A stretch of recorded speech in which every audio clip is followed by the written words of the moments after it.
ọ̀tá ìlọsíwájú làwọn tí wọ́n máa ń ba dúkìá ìjọba jẹ́ lásìkò rògbòdìyàn-Arẹgbẹṣọla ló sọ bẹ́ẹ̀.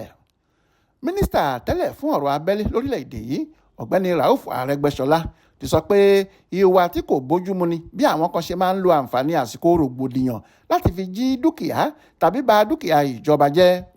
Ó ní ohun tó yẹ kó jẹ́ ojúṣe àkọ́kọ́ fún gbogbo ọmọ orílẹ̀-èdè Nàìjíríà ní láti dáàbò bo dúkìá ìjọba níbikíbi tí wọ́n bá wà nítorí èyí ni ọ̀pákùtẹ̀lẹ̀ sí ìṣàkóso tó dúró re.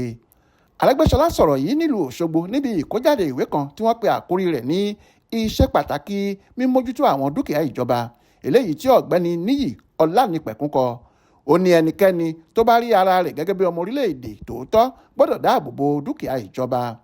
Gómìnà àná nípínlẹ̀ Ọ̀ṣun náà wá sọ síwájú pé bíi èèpà tó ń pa ara ẹ̀ ní ṣùgbọ́n tó ń pariwo pé òun ń pa ajá ní kí ẹnikẹ́ni máa ba dúkìá ìjọba jẹ́ nígbà tí wàhálà bá bẹ́ sílẹ̀. Ó ní àṣepamọ́ ni gbogbo rẹ̀ nítorí gbogbo ìlú náà ni yóò jẹ ìyà àtúbọ̀tán irúfẹ́ ìwà bẹ́ẹ̀, yóò sì fi wọ́n hàn gẹ́gẹ́ bí ọ̀tá ìlọsíwájú. Gẹ́gẹ́ bó ṣe wí, ó ní àwọn nǹkan bíi ojú ọ̀nà, omi àti bẹ́ẹ̀ bẹ́ẹ̀ lọ ló jẹ́ ohun tí àwọn ìjọba ń mójútó ṣùgbọ́n tó jẹ́ pé àwọn aráàlú ni wọ́n ń lò ó.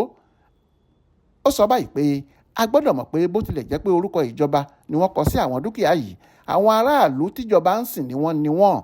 Ó wá jẹ́ ìyanra ẹni jẹ fún àwọn èèyàn láti jí tàbí ba àwọn dúkìá yìí jẹ́ lásìkò rògbòdìyàn, ohun tí kò mọ́gbọ́n dání rárá ni.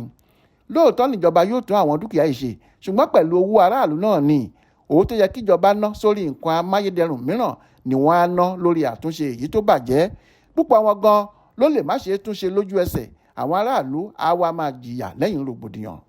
Arẹgbẹṣọla gbóṣùbà fún òǹkọ̀wé náà fún bó ṣe kó àwọn ìrírí rẹ̀ jọ síbẹ̀ láti lè wúlò fún àwọn tó wà lẹ́nu iṣẹ́ àti àwọn tó ń bọ̀ lẹ́yìn.